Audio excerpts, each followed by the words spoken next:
Um torneio entre jovens Saiyajins. A infidelidade de Bardock, parentesco revelado, a origem do vilão e detalhes do massacre da raça guerreira. Tudo isso criado por Toyotaro, que atualmente é o responsável por Dragon Ball Super. Hoje você vai descobrir a história não contada. Dragon Ball Zero. O ano é 737, 3 dias antes da destruição do planeta Vegeta, no estádio número 3. Aqui um torneio acontece e o vencedor vai se tornar campeão mundial. O contexto é o seguinte: imagine aquele torneio da terceira etapa do exame Chunin do Naruto, só que ao invés de uma rinha de crianças ninjas, temos uma rinha de crianças Saiyajins tentando se matar. Só que ao invés de chegar no poço de Chunin, aqui você se torna um dos soldados do Freeza, que sai por aí pra conquistar mundos. Só que esse é um torneio especial de trios, igual o game The King of Fighters. Bom, é basicamente isso. E nessa treta nós temos Raditz, um dos personagens mais subestimados de Dragon Ball, que será o protagonista dessa história. E ele já está muito mal com o seu adversário com o pé no peito dele, mandando ele desistir. Interessante que é a mesma posição humilhante que ele deixou o Goku quando eles se enfrentaram no Dragon Ball Z. E é então que o seu colega de equipe manda ele desistir, mas dá um sinal com a pata, que Raditz logo entende, pois ele já conhece os sinais da malandragem Saiyajin. E esse pivete é nada mais nada menos que Talis, o vilão principal daquele filme do Dragon Ball, da Árvore do Poder. É então que o pilantra do Raditz diz que vai desistir assim que o inimigo tirar o pé. Ele manda aquele apelo emocional pro cara, falando que não quer perder numa posição tão humilhante. E que ele também tem um orgulho. Lembra quando o Raditz enganou o Goku para que ele soltasse a cauda dele? Aqui mostra que o Raditz já usa dessas mentiras para enganar o adversário desde quando ele era criança. Então o cara vai tirando a pata dele lentamente. É então que o Raditz pega uma terra e joga na cara dele. Mas mano, quanta terra que tinha ali. Tava pensando que tava com o poder do Gaara. Alguém demitiu a faxineira do ringue. Quanta poeira que tinha ali. Nem que o Raditz tenha quebrado um pedaço do ringue com a mão e transformado em pó pra jogar no inimigo. Mano, essa poeira rendeu. Tanto que o cara fica preso numa cortina de fumaça. É tanta poeira que dá pro Talis subir em cima do ringue e pegar a cauda do cara, deixando ele fraco. E nem o juiz e nem a plateia conseguem ver ele. E o Talis ainda fala na cara dura que sabe que tá roubando. E é então que o Raditz já enfia um socão na cara do maluco, que sai voando pra fora do ringue. E ainda dá tempo do Talis voltar pra sua posição sem ninguém perceber. O Charoto perdeu feio. Esse é o nome do cara. Pelo menos eu acho que é assim que se pronuncia. O trio de pilantras comemora. E o trio de perdedores fica resmungando. Os caras se tornam campeões e saem do ringue dando risada. Afinal, na guerra vale tudo. E pra você que gosta de figurantes, esses são os personagens. Chagoto, de 8 anos, apesar de ser de classe baixa, ele é muito responsável e muito popular entre os jovens Saiyajins. Já o seu parça aqui meio chinesinho é o Shikorito, de 6 anos. Ele sempre admirou o Chagoto, tanto que acabou fazendo parte da equipe dele. E várias vezes salvou o time com a sua inteligência. Não nesse caso, é óbvio. O outro parceiro aqui é o Beach, de 7 anos. Ele também é um guerreiro de classe baixa. Só que curiosamente, quando ele nasceu, ele já era muito forte, mas diminuiu gradualmente o seu poder. Isso daí é falta de vegetais. E pra fechar as apresentações, esse daqui é o Hissero, da equipe dos protagonistas. Ele é o guerreiro mais jovem do clã Kakumber. Até o seu 4º aniversário, ele vivia com a sua mãe Espina, tentando se tornar da elite dos guerreiros. Mas depois da morte da sua mãe, ele foi enviado para o seu pai. Sempre considerado com habilidades inferiores, acabou indo morar sozinho muito cedo. E ele queria ser da elite dos guerreiros de classe baixa. Foi aí então que entrou para a equipe do Raditz. Agora vamos voltar para o que interessa. Agora os pivetes estão felizes pra caramba por finalmente terem se tornado paus mandados do Freeza e já estão prontos para conquistar mundos para ele. É então que Talis passa e vê um bebê chorando e pergunta pro Raditz se aquele não era o seu irmão mais novo. E o Goku bebê tem 2 de poder de luta. É então que um cara aleatório chega no Raditz e fala que o irmão dele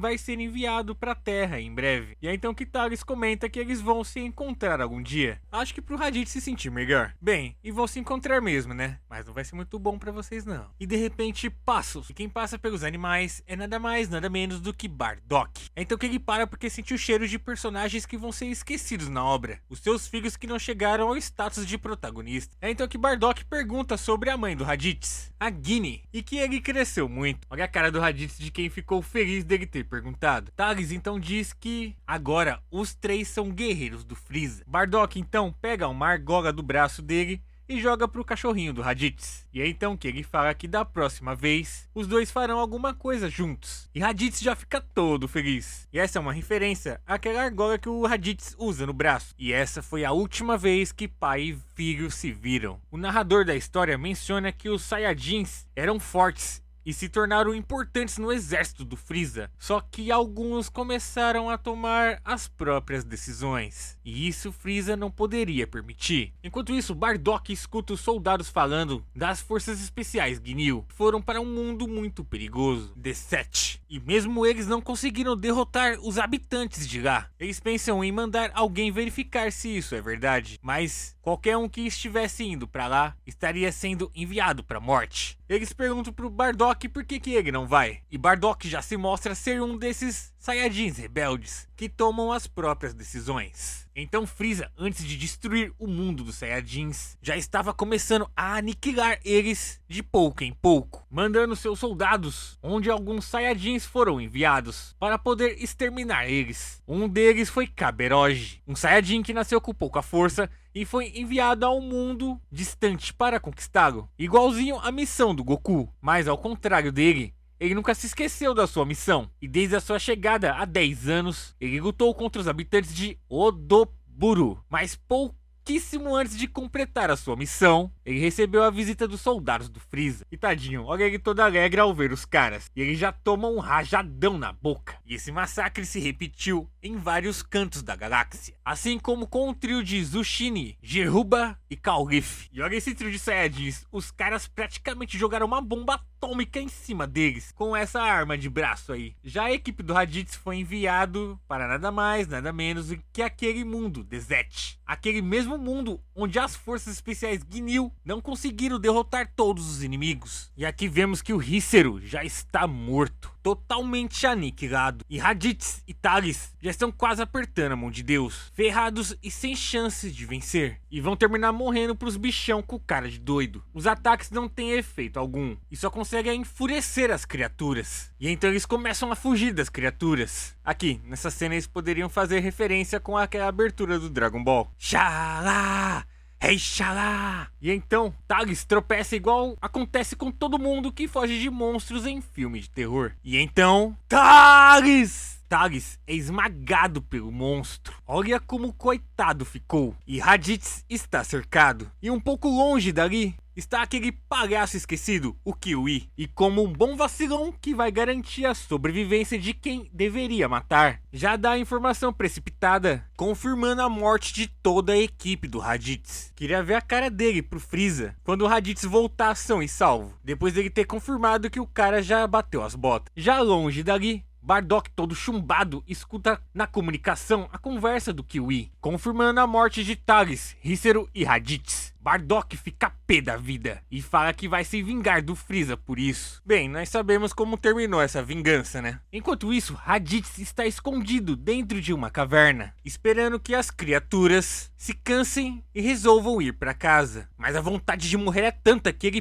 pisa em um galho de uma merda de lugar deserto que não tem rastro de nenhuma árvore por perto. O bichão já escuta e vê o Saiyajin lá nem um pouco escondido. A criatura ataca e ele já se encolheu pra já ir compacto pro colo de Deus, quando de repente nada acontece e a criatura desmaia. E então ele escuta duas vozes ao fundo, são Vegeta e Nappa. O monstro pro Vegeta, mesmo naquela idade, não era ameaça. Eles estranham ver Raditz ali, e Nappa o reconhece como sendo o filho do Bardock. Raditz conta que foi enviado lá por Frieza, mas Nappa diz que deve haver algum engano, pois aquele mundo é de ranking Super S, não é para Saiyajins como ele. Já Vegeta diz que os boatos falam que mesmo as forças especiais Ginyu não conseguiram conquistar aquele mundo. Grande bobagem. Raditz então é convidado, mas não aceita ir com eles. Mas ele fica meio que sem opções, depois de saber que o mundo deles foi destruído por um estranho meteoro. Lógico que nós sabemos que quem destruiu foi o pilantra do Freeza. Uma coisa sinistra é que Vegeta e o Nappa dão a notícia pra ele gargalhando, dizendo que todos estão mortos.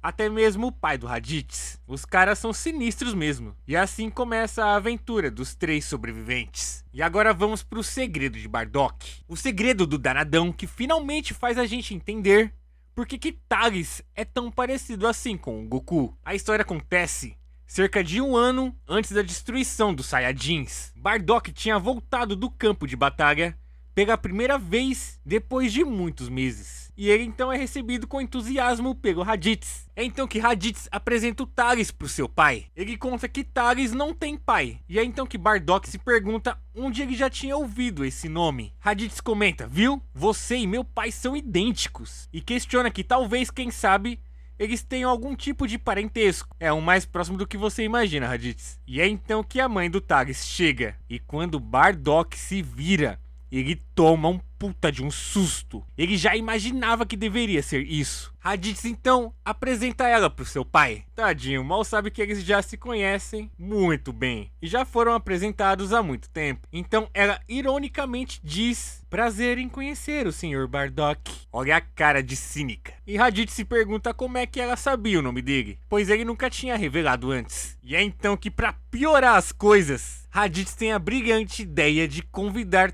Thales e a sua mãe pra ir pra casa deles. E a cachorra Saiyajin, toda irônica, comenta: ah, mas será que seu pai vai me apresentar a esposa dele? Raditz, animado, diz que sim. E então ela dá aquele olhar pro Bardock, que já está tremendo de medo. E então que ele puxa o Raditz e diz que é melhor deixar isso pra outra vez. Raditz o questiona o porquê, e Bardock dá uma desculpa esfarrapada, que não é bom pra ele passar todo o tempo brincando com crianças. No registro é dito que o pai de Thales é desconhecido. Ah, eu queria que a Guine descobrisse sobre isso. Ela ia ir de Saiyajin toda meiga pra uma Saiyajin assassina psicótica. Bardock foi vacilão aí. Tudo bem que na época desse mangá, a Guine nem tinha sido criada ainda. O capítulo acaba com o próprio autor brincando, dizendo que essa história foi mal escrita. E vocês nem imaginam quem foi o criador desse mangá. Foi o Toibre, mas vocês devem conhecer ele por outro nome, Toyotaro. Isso mesmo, o atual responsável pelo Dragon Ball Super, escolhido a dedo por Akira Toriyama como seu sucessor. Toibre era um pseudônimo de Toyotaro, quando ele ainda era um desenhista de fã mangá do Dragon Ball. O seu primeiro trabalho conhecido foi em Dragon Ball AF, e graças a esse reconhecimento pela comunidade de fãs, que ele abriu caminho para hoje em dia ser o responsável oficial pelo Dragon Ball. Infelizmente, esse mangá do Dragon Ball Zero não é cânone, e a explicação oficial pro Thales ser igual ao Goku é que ambos são guerreiros de classe baixa. Lógico que isso é uma desculpa esfarrapada, porque não dava pra dizer no filme que os caras queriam mostrar como seria o Goku se não tivesse batido a cabeça quando criança. É isso aí, Nerd Fanfarrão, esse foi o vídeo de hoje. Compartilha o vídeo, senão você vai ser esmagado por um monstro e descobrir que seu pai também é pai do seu melhor amigo. Então, um forte abraço pra vocês e falou!